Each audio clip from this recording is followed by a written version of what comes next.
you want to de-risk that whole motion. Like if something goes wrong when you deploy the feature, you want to be able to turn it off so it doesn't break and take down your entire application. We see engineers becoming more customer-centric, more product engineering focused. So they want to not just ship code, but they want to also make sure that the customers on the other end actually enjoy using the features that they ship. I mean, objectively speaking, I think that's the most important part of the whole feature journey, right? And that's to a large extent where we drop attention today. Many SaaS founders make the same mistake. They start by building workflow tools, thinking they need to solve every problem inside a company's process. But the reality, great SaaS businesses don't focus on workflows first. They find high-impact problems through high-frequency use cases, which comes with many benefits. That's exactly what Rasmus Makwarth, CEO and co-founder of Bucket, realized. After selling Opbeat to Elastic, he decided not to build another broad, complex workflow solution, but to go deep on a high-frequency use case, feature management for B2B SaaS. So how do you decide whether to build broad or stay narrow? Why do high-frequency use cases win? That's what we're unpacking today with our guest. Welcome to another episode of Excuse My SaaS, powered by ProdCamp, your revenue-centric user feedback platform. Rasmus, how are you doing today? Did I miss anything? Yeah, good, thanks. Yeah, good. Thanks for having me. Great to have you today. We want to keep that short and focus on our topic. So I'm going to dive in directly with our first question, Rasmus. Let's start with actually maybe some polemic. Let's start with the SaaS graveyard. Why do so many SaaS startups fail when they try to build workflow tools? What's your take? I think there are many reasons for startups to fail, right? Like the most common one is probably distribution failing, right? Like you might have a good product, but nobody hears about it, right? I think that's a very, very common reason for failing. But in terms of your question, like by workflow, you mean like very broad pieces of products, right? That go very horizontal and fix many different use cases at once. The bar is set really, really high these days, right? Like SaaS has been around as an industry, like leading industry in the tech space for, let's say, 15 and more years, right? And that means that it's very, very hard to go to market today with something that doesn't exist, which means that you have to, make yours even better than what is already in the market today. And if you're trying to do many things at once, you have to compete for many things at once, right? And I think you want to just be the best at something. I think there is these famous quotes about you wanting to be at least 10x better than anybody else out there for a certain thing, and then you can expand from there. Love it. Stepping back a bit, maybe you built Opbeat that got acquired by Elastic, and then you decided to build Bucket, which is, in my understanding, a feature management tool for B2B SaaS. But maybe you can say a word about it. So maybe why go deep on this problem instead of building another broader developer tool? You could just have tried to replicate what you already did and do it once more. Yeah, it's a good question. I think all product categories are different. And when we were in the error logging application performance metrics space with Opbeat, there was sort of this shift happening in the category where all these tools were converging into what ended up being called observability tools, which basically consisted of error logging tools, application performance management tools, and server metric tools like infrastructure metrics. All of those you sort of combine into one solution because then you could sort of triangulate where performance issues were going on and how those data silos were connected. So I think that was just sort of all of a sudden the expectation in that product category that you needed all three tools in one, so you can make faster, smarter decisions.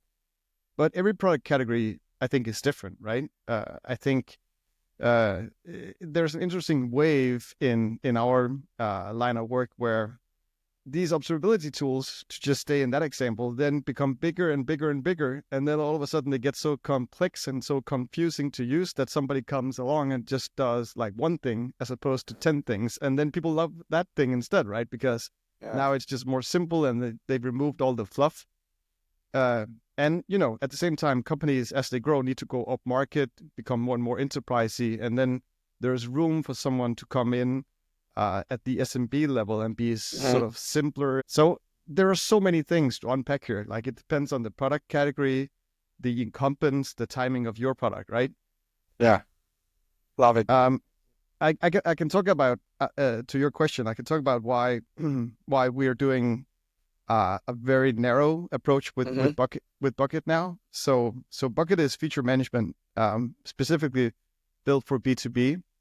And feature management is basically feature flags. Like that's the main feature. Right. It powers a lot of use cases, but feature flagging is really the sort of normal word for this category, right? Mm-hmm. And in this space, LaunchDarkly has been the incumbent, and I think they've been around for 12, 13 years now. If you go to their website, you will see that they are pushing the e-commerce B2C web shop use case a lot. Like they're trying to help, you know, teams convert more customers to doing certain actions by doing A/B tests and experimentation. So they've moved a lot in the B2C e-commerce direction. And that means all of a sudden the B2B companies that we spoke to, they were like, man, this is quite a complex tool. It's quite expensive, but there's not a lot of tools that really are applicable to our use case in B2B, which means that there might be an opportunity to do something different, you know, just for the B2B audience. 10 years ago, the B2B audience of feature flagging would have probably been too small. But over the past 10 years, like the market has just expanded. So now the market for just B2B feature management is all of a sudden big enough. And then it makes sense in this product category at this moment in time to do something that is just for that use case, right? And that audience. We'll tackle market also a bit later. I just don't want to spoil this part because I have a question about it. But that's a good point here. So maybe we can also take a minute to kind of explain what is the difference between high frequency and really workflow solution, because maybe not everyone is really aware of that, and why does frequency of use matter so much when we're building a successful SaaS? You know, I think that's also a good thing to talk about. Yeah, so I guess the question is really like, do you go really broad and build like a very horizontal product, or do you just focus on one single use case and just go extremely deep on that use case? And again, it depends on the product that you're building. For feature flagging, for a bucket, I think a very, very narrow focus makes sense. And I think so because, tech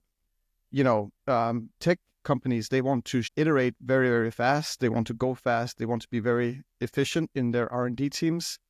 They're shipping features all the time, every week, which means that if you use feature flags, you're in your feature flagging tool every week. Like every team is in there creating like a new feature flag. They're like using the management features to roll out the feature to their beta customers and then eventually everyone.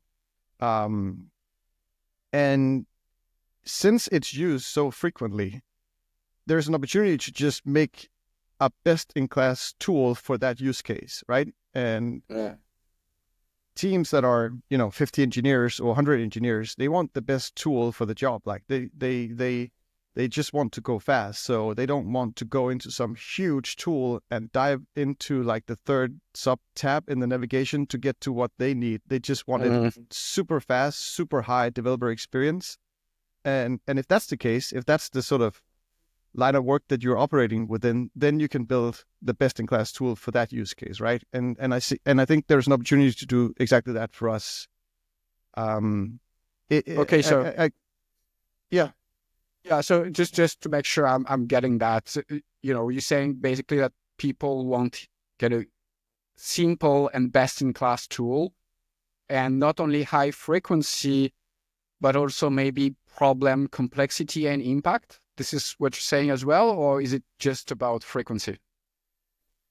Well, I mean, in many products, when you get into it, like you can go really deep. Like there are so many levels of complexity, right? But if you don't have frequent use cases for those, like if it's an infrequent problem that you're trying to solve, people might not really be willing to buy your solution for all that complexity because they use it so rarely, right? But if they use it all the time, they just want the best tool for the job, and they will be happy that you have an advanced tab where they can find all the things that is needed for them once in a while when they stumble upon advanced use cases.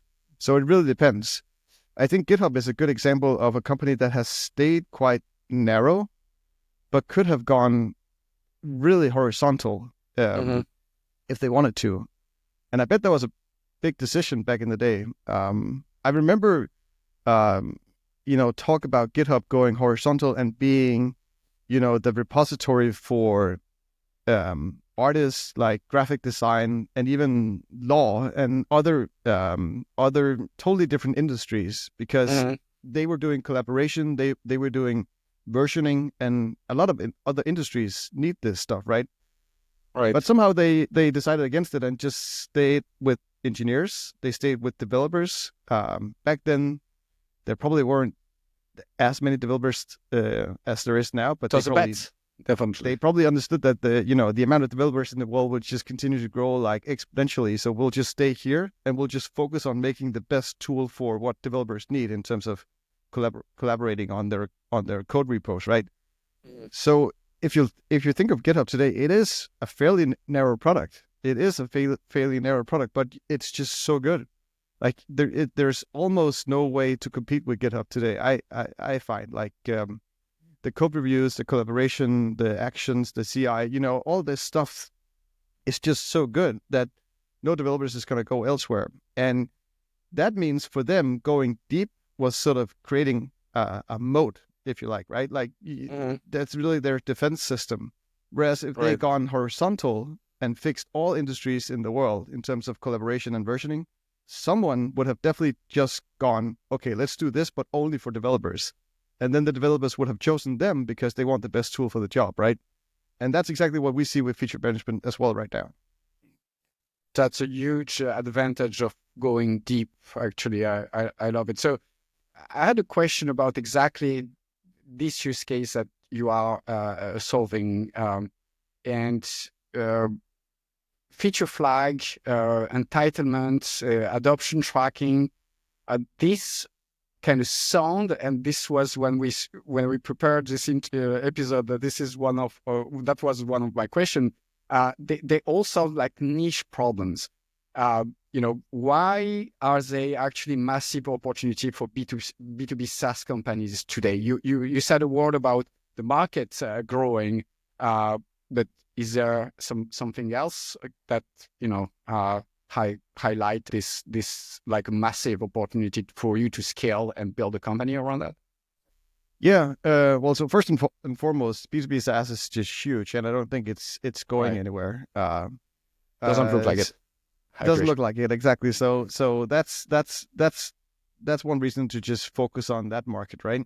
Fair enough. In terms of the things that we do, like feature flags, entitlements, adoption metrics, all of those are applicable whenever you ship a feature to your customers. Like whenever you ship a feature to your customers, you want to de-risk that whole motion. Like if something goes wrong when you deploy the feature, you want to be able to turn it off so it doesn't break and take down your entire application. So that's, a use case for feature flags that is applicable for almost all releases that you do in your organization. The more engineers you have, the more releases you will have, and therefore, you need this quite frequently. Then the second thing is the entitlements. Like when you ship a feature, some of these features are for your paying customers. Some are for everyone. You need some way of controlling who is this feature actually for. How can we gate this and manage this over time? And then adoption metrics and feedback is something that is quite novel to bucket. It's not really something that you would typically see in feature flagging solutions, but we we see engineers becoming more customer-centric, more product engineering focused. So they want to not just ship code, but they want to also make sure that the customers on the other end actually enjoy using the features that they ship, that they aren't confusing or in any other way not as good as they had hoped for, right? And adoption and feedback allows engineers and designers on Bucket to really, really rapidly get feedback and adoption metrics on the features that they ship so that they can tell automatically within days if the features is getting adoption and the satisfaction scores that they were counting on. And if not, which is often the case, you get some qualitative, tangible feedback that you can use to then do a new iteration and ship that to your customers, right? So we feel all of these features are applicable to almost all software releases in B2B SaaS. And again, as your team grows, you will definitely have a need for this. If you're just two people, sure, you might not be the perfect customer for Bucket. We have a free plan, so that's fine. But when you grow, then I think anything that can help you make your engineering team more productive, I think, is something that is attractive. Love it. De-risking your motions. That's something that's definitely applicable for all releases. And I can see that the more dynamic your product plans are, the more you need a solution like Bucket, and probably the more you need also to verify your features hit the mark. And this is also something we do with ProdCamp. So we are very much aligned on the need to solve this problem, just to be able to verify feature needs even before coding a line. This is what we are able to do with ProdCamp, but there is definitely a need to, once all this is released, to keep doing the job further down the line, and that's where Bucket comes in play. So that's really interesting, and that kind of also helping, I guess, to solve the ship and forget problem. Most SaaS teams launch feature and rarely look back. So that's how you with Bucket, you keep devs team connected to what happened after a feature goes live, right? Exactly. There's this, on Linear, for instance, when you deploy a feature, you mark it as done. In the Linear project is just like marked as completed. Which means that, the feature is done from a technical implementation point of view, but this is also the time that your customers see it for the first time. Like you just deployed the feature. It's just the beginning of something else. Yes. Objectively speaking, I think that's the most important part of the whole feature journey, right? And that's to a large extent where we drop attention today. And it's not because we don't get this. It's because this is also where there's an implicit handoff between engineering and product. So, engineering is, owning the implementation phase and design phase with the designers, and then you ship the feature, and then product typically is owning sort of the follow through with the customers. But I've been in product management, and PMs are in very, very busy, and they also come in many different shapes and sizes. So having them follow up on all features that go out is like a huge ask, and typically something that isn't done because of bandwidth. But also product is typically focusing on product level metrics like retention, monthly active users, business outcomes, right? And I think engineers and designers, they're more into just making sure that a feature is actually working in terms of easy to understand, good UX, does the job. And sometimes that feedback is very low level. Like it's about, I thought this button would do X, but it did Y, or I was confused about X, Y, and Z, or these file names that this CSV export is generating doesn't make any sense. Could you please date them or whatever, right? Like it's like very low level stuff. And I think that feedback is something that you want to give engineers and designers very fast. Like you want to release a feature, maybe to just a beta cohort of customers, and then have them give you this low-level feedback back. Right. This means that we can shorten the feedback cycle. We can make the engineers and designers happy that they actually get, feedback from the customers. And then in a month or two, we can look at more like business outcomes or product level metrics, like those people who use these features, how is it going in terms of adoption and retention for them going forward, right? But I really believe that these leading indicators of feature problems, like these leading indicators you want to pay attention to, because you can use them to predict the lagging indicators, which are basically the product level metrics down the line. But if we're waiting for the product level metrics after we ship a feature, it takes too long for us to act, right? Because if we only look at the metrics at the product level, we might not understand that a feature that we shipped 3 months ago actually was harmful, or it didn't, it was making people confused and annoyed. Like, we need to know that very, very fast. And the more we act on this as a engineering and design team, the more happy our customers will be. And the more happy our customers will be, the better the business metrics will be down the line. So I really do think that there is like a clear alignment in what we're doing here. But I think right now, those low-level leading indicators of feature market fit, if you like, I think they're sort of missing, and nobody's really owning them.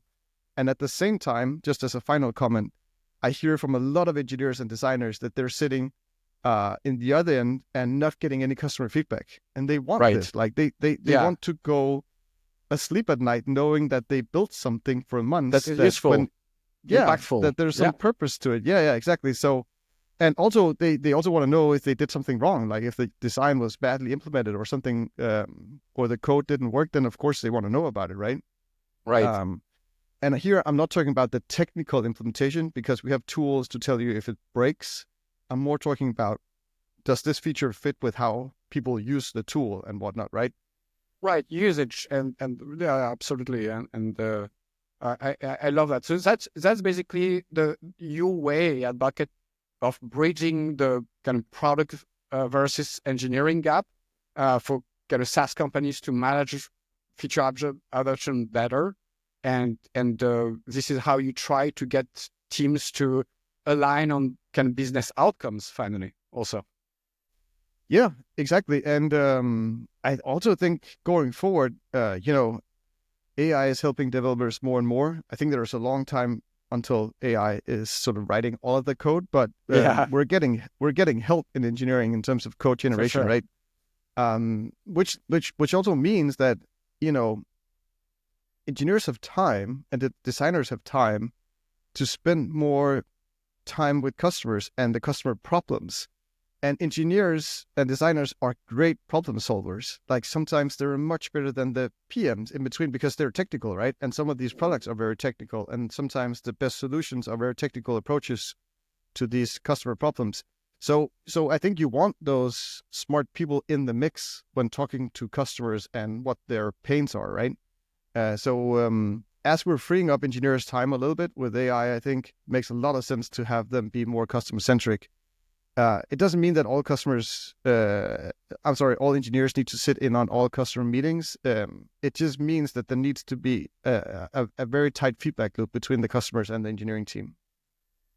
Love it, and fully agree that definitely a great opportunity actually for engineer to get closer to product management and to the usage and the impact the feature that coding have. And probably also a great opportunity for for more technical product managers and product people to also bridge the gap with the engineering as well. So that's I think a two-way road here. Right. Love it. So to talk a bit about how your past experience is feeding what you're currently doing. Your past company, Opbeat, was in application performance monitoring, right? Yep. And now Bucket is in feature management. So we talked already a bit about the differences, but maybe you have some other items to share about that. And more importantly, what lessons maybe did you take from Opbeat to Bucket that could be useful for also other founders? Oh, yeah. Well, certainly the frustration I saw in Opbeat, and also when we were acquired by Elastic, and also just hearing from peers over a 10-year period of being in the business, is just like we've gotten very good at feature delivery. GitHub observability tools, APM tools, like ship the feature, collaborate on the code reviews, deploy it, make sure that it doesn't break the application from a technical point of view, which is awesome. Like, we don't want, to see 500 errors all the time. Like, so it's great that we can actually ship feature that technically works, and we can do it at a rapid pace. That's awesome. But then, does it matter to the customers? Are they happy? Like, who is talking to them? Who is following up on, the success of those feature releases, right? Because it can end up being a little bit of like a feature factory mode where we get features out rapidly and then we emoji celebrate internally, but then we forget to talk to the customers.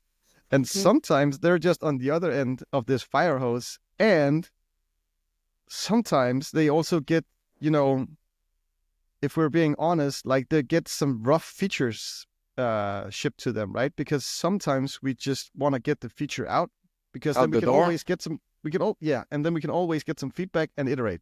It's sort of what we say, right? Yeah, it's sort of it is. It's sort of, and it's agile, right? It's like ship a feature, review, iterate. That it makes a lot of sense, but you have to do the review and iterate for it to make sense, right? Otherwise, the customers are just getting a bunch of like very rough features.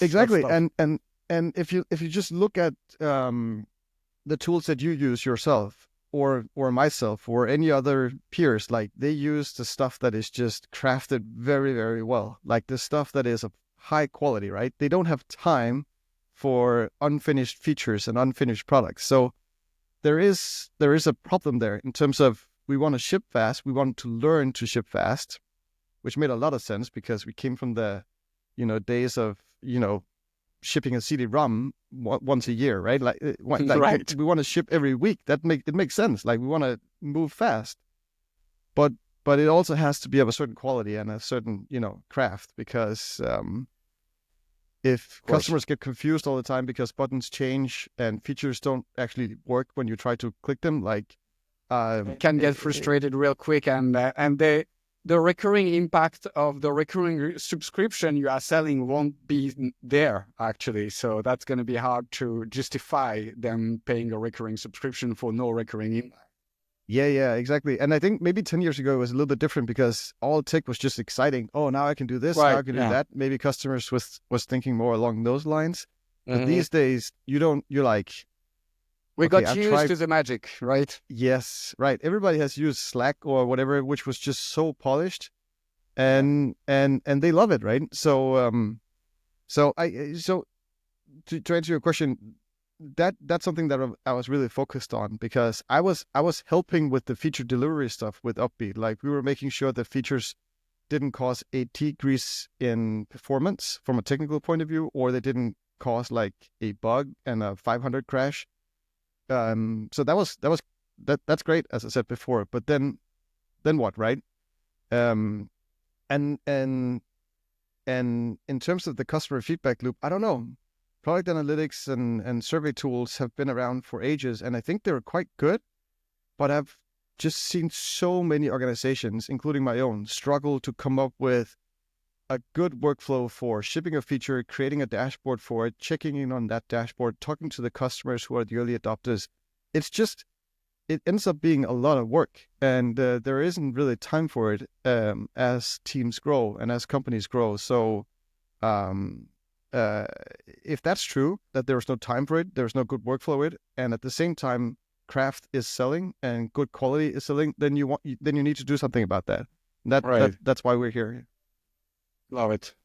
And I think that's also something we've seen at ProdCamp, and that's why we're also trying to open inbound channels, and in a more simple way, exactly so the feedback just flows at the right place with the right type of data in the right time, because a continuous improvement doesn't come without continuous discovery and continuous feedback loop. So I love that very much in the in your approach as well. So we are approaching already. Time is flying when you're having fun. From the end of this interview. Sorry, but I have two more questions, and I wanted to keep that last one for the end. But I'm gonna ask what I think is my $1 billion question here. And something you touched on before, but is feature management actually big enough to build a massive business? And can Bucket become, the next major player in SaaS,